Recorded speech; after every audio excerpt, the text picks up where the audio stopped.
Welcome back to the Purpose Parent Podcast. And today we are wrapping up season 1. So you have joined us on International Podcast Day. We have 4 new episodes for you to listen to, and we hope that you enjoyed them. Comment, like, share, give us some feedback. Today we have another conversation that we're going to be having based around a topic that I've been wanting to talk about for a little while. And if you have followed our stories or watched our Instagram or Facebook, you see I talk a lot about generational curses and what it means to break those. So today, we finally get to have the conversation, and I have one of the impactful people that has she don't know this, but she has made me look at the generational stuff that I do with my children and like any future children or anything that I do a little differently, just by some of her like tough loving feedback that that we've been able to like give one another. So today I want to introduce you the CEO of, what is it, Petty Puff. Yes, Yaz. I call her Yaz, but she's gonna introduce herself. She's gonna tell us, how many kids she has, and what she does for a living, and how she, started Petty Puffs. Hello, hello, hello, hello, hello. And of course, thank you for having me, Candace. It's been great to work with your organization and to watch it grow and to see where you've come from when we first got together to where the organization is now. It's really inspiring. So, congratulations on Thank all you. that you've done. Thank you. Yes, my name is Yasmin Anderson. I am the CEO of Petty Puffs. It is a women's based website where I share my mommy loves and favorites as far as,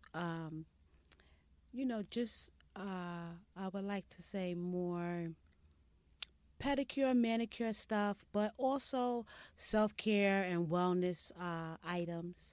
And I have 3 children, one of who's grown, he's 27. Then a huge gap with my 7-year old and my 4-year old. Uh, and so, yeah, I'm a multi generational mama. I also do a lot of social media content for my girls and my business as well. And I hope to grow that this year. Okay. So thank you for introducing yourself, Yaz. And so today, we actually have a title that came from one of our conversation. And Yaz, we were just talking, and we were talking about like big mama style parenting. And if anybody is listening to this that grew up with a big mama, you know what I'm talking about. And so a lot of our conversations go into like the differences of what Big Mama used to do versus what Big Mama can do right now. And when we say Big Mama, we mean the term of like, it's kind of like a term of endearment. And it's how, like old school parenting, not saying that it's not a way anymore, but it has to adjust and it has to be a little different now with all the like advances in technology, the way that our kids are developing, and just the way that the world is working. Like you heard her, she does a lot of social media content, and so as a parent that is raising kids in this generation versus the last generation, there are some differences, and today we're going to kind of get into those. um, and I felt that Yaz was the perfect person to come on because, as she told you, what's the year gap in your kid? 20. She has a 20-year 20 gap year gap. between her kids. So, of course, I want to pick her brain and see, what does she do now versus then? And then what does she do then versus now? And just giving us a different perspective on purpose parenting and how you do have to make changes and you do have to go through those different generations to do so. So, I'm gonna just start off with a question that I had, and the question is, what is, for your definition, what is Big Mama style parenting, and what are some of your core values in parenting? I would say uh, Big Mama style parenting speaks again about what I previously said with when it comes to multi generational parenting. Big Mama speaks a lot to my age, the age I am as a mother, a mature parent. After you have a baby over 35, they call you advanced maternal age. Well, I think Big Mama kind of describes that. My advanced maternal age. I am in my 40s with school age children, and so those ideologies, those beliefs, I share from being a parent to my 27-year-old in comparison to my 7-year-old, and it also shows some of my generational advances as far as watching my mother raise me and then parenting my son and then parenting another child. It gives me kind of that big mama status as opposed to a younger parent who is just starting out and maybe only have their mother as an example. Some of my core values, I think we talked about it before, are to engage and to give opportunities to grow. I really feel like my number one job as a parent is to provide my children with education and educational opportunities so that they can find themselves and that they have the tools that they're going to need to grow and to do well in society and to be, purposeful people, which we want from them. So, that's the core of it. There were things that I would do with my son. I would be more strict, and I didn't have as much tools that I have now as far as like realizing that it's better to talk some things out or give some things some space or allow for growing opportunity than as opposed to reacting quickly. So So thank you for sharing that and adding in on the end how like you've had to adjust some tools and some strategies, and that's one thing over here at Parent Promise is that I'm always encouraging people to just try different things out for their self. Because, as you're raised by a parent, you take on the tools that they use. And then it's like when you get a chance to parent, that's when you get to say, okay, this is good for me. This don't work for me. This is what I want to add in. This is what I want to keep. And this is a generational curse that I want to throw in the garbage. Yeah. This is a generational, and bringing up generational curses, I had to ask this question.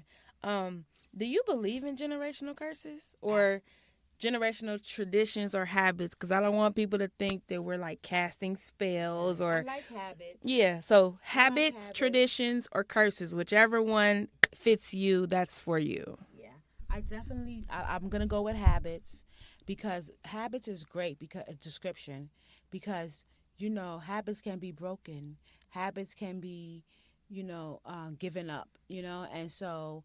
Yeah, I do believe that we've had some things happen that our parents did or, believed in that we now know, may not be good for children. And, that's not necessarily the way that we want to raise them or the outcomes that we want to give.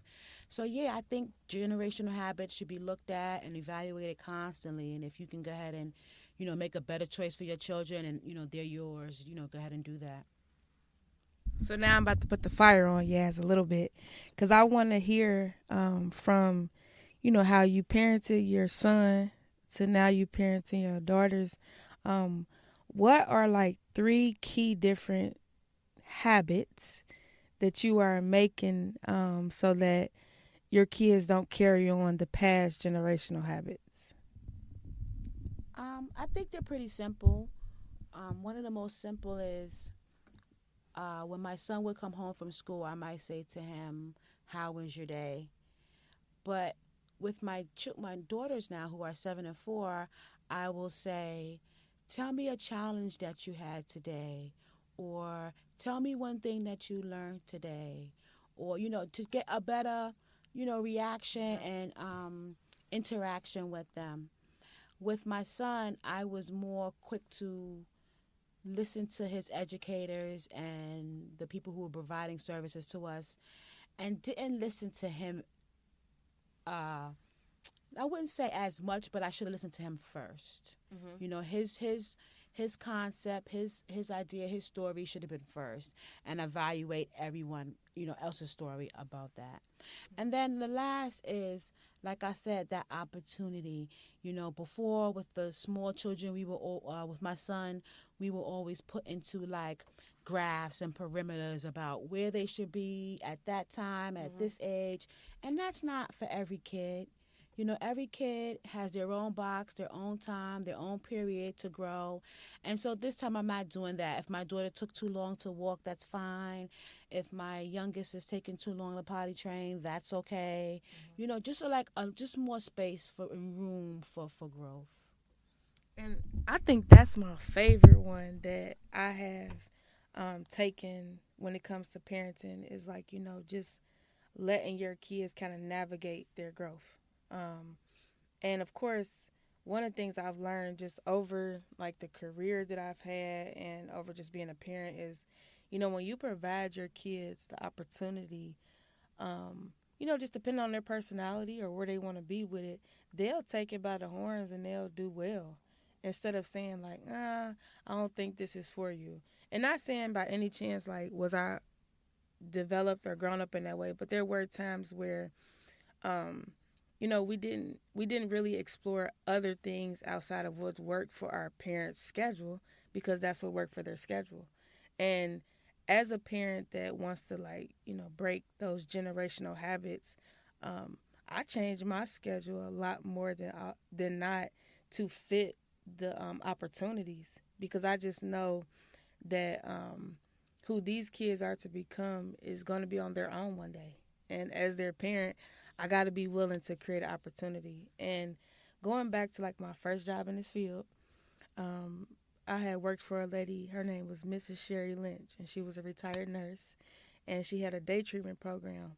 And one day we had made a mistake on something, and from the very beginning in our training, she said you create opportunities for kids to be successful.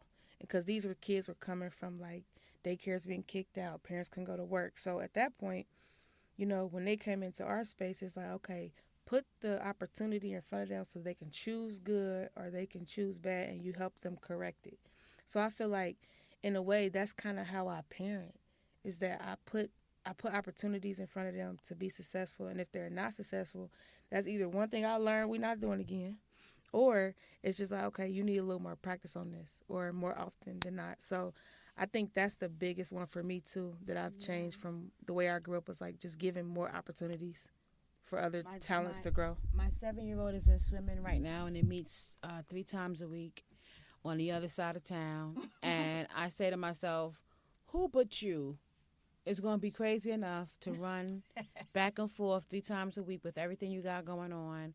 And then I just think about, what does it take to be successful in this sport for her? Am I the only parent doing this? No. You know what I mean? Like, it's the beginning, I just feel like, yeah, my mom would never, and I never got to do anything like this. You know what I mean? So I guess it's just another habit. I think as parents, as mothers, we have some extraordinary opportunities that we never had. Mm-hmm. We have some extraordinary tools as moms. We do have the ability now, like I've been saying to you a lot, to work remotely and figure out different financial ways so that we can meet some of these goals. So I'm excited for us and our outcome. I think that we're doing a great job. And I think that we have the tools, to be successful. I think, our kids are destined to be great. And that's coming from Big Mama. Sorry, I'll play it. I call her house the Big Mama house because every time I go there, she got the best snacks. So I kind of go there for the snacks sometimes. Okay, so I think we kind of answered this a little bit about like what new generational habits are you passing on to the kids, but I kind of had a follow-up question. It was to, you said my mom would never. And so I want to put this disclosure out there. By no way are we here to say our parents didn't, because look where we're at today. They did. They just did it in a way that was different than what we are choosing. And sometimes when you're choosing things differently from like the habits that you were brought up in or that you were like accustomed to, I sometimes see that as not that it's a negative thing, but like when people talk about it, they be like, "Oh yeah, you want to get rid of that. You want," but it's like it's not always seen as like a negative impact. It's just like I just want differently, and because I want differently, yes, I have a different set of tools. I have a different mindset. So in order for us to get to different, we have to try things that our parents just wasn't either trying or they just didn't have access to. So shout out to both of our moms for raising like strong, independent, bold black women that are now creating the next generation of women. But there are some things that we want to change. And that speaks nothing to say that our parents were less, but it's just like now that we have these set of tools, this got to go. This could stay. Like one of the things I love about what my mama taught me was my work ethic. Like my work ethic is crazy. And that's kudos to my mother. And that's something that I hope to pass on to my kids and that they pass on to their kids because work ethic means a lot in this world. So I did have a final question because I know Yas had talked about she's on social media. And so tell us, how can we support you? Tell us your social media, Facebook, LinkedIn. Yeah, so Petty Puffs on all platforms.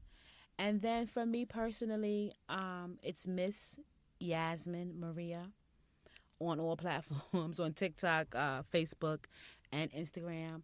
But Petty Puffs is a great way to find me and my deals and what I'm doing, and a great way to stay connected. The girls and I have some new things coming up where we're going to be showcasing more and more Amazon products and some of my mommy favorites for this fall and some of the girls' favorite toys and clothing. So definitely check us out. It'll be definitely shared at Petty Puffs. It's a great way to reach us. And all that information will be inside of the show notes. And so I want to thank you again for listening, following, sharing, liking, commenting on the Purpose Parent Podcast. We are open for new topics and suggestions. This episode is dropped on International Podcast Day. And so if you are interested in coming on and talking all things parenting, because that's what we do. We talk about parenting. We trade ideas. We share resources. And that's what Parent Promise is about. It's about a network of parents that want to parent on purpose and that want to do it in a way that is positive and that gives our kids a future that is, hopeful, that has a lot of opportunity. Before I end out, we no longer calling it generational curses. We calling it generational habits. Because like Yas said, habits can be broken. Absolutely. And if we can break some habits with our kids and pass on those things that we want to carry on in the future, I think that's positive and it's Parent Promise approved. So, Yas, did you have any last things that you wanted to say? No, but thank you so much for having me. I really enjoyed this experience. Thank you so much. All right. So, again, thank you for listening to the Purpose Parent Podcast. We hope you learned something. We hope you, the information here, you grew and you thought a little differently about your perspective on generational habits.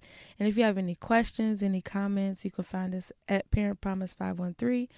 You could email us at parentpromise513@gmail.com. Visit our website, www.parentpromiseppo.org. And until next time, as always, positive parenting only.